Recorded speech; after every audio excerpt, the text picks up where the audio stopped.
Guys, update terbaru untuk projek home garage saya guys. Korang betul-betul lah buat saya terjebak. Tak sangka guys, saya buat keputusan untuk ambil barang ni guys. Betul-betul macam dalam mimpi guys. Dulu cuma dalam impian dan juga mimpi saya je guys untuk ada scissor lift dekat saya punya rumah guys. Tapi kali ni ia menjadi kenyataan guys. Terima kasih kepada yang meracun saya, komen-komen korang.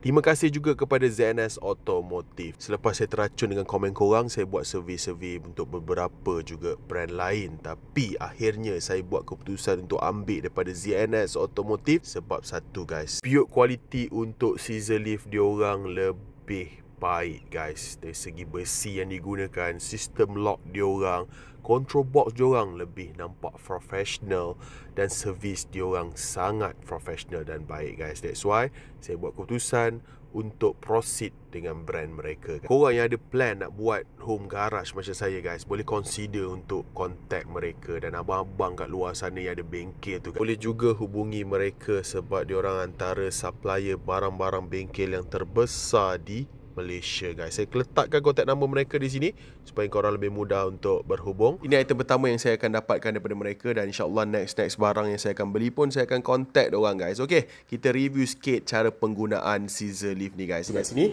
kita nak naikkan ni guys Oh, handsome gila guys. Korang tengok tu.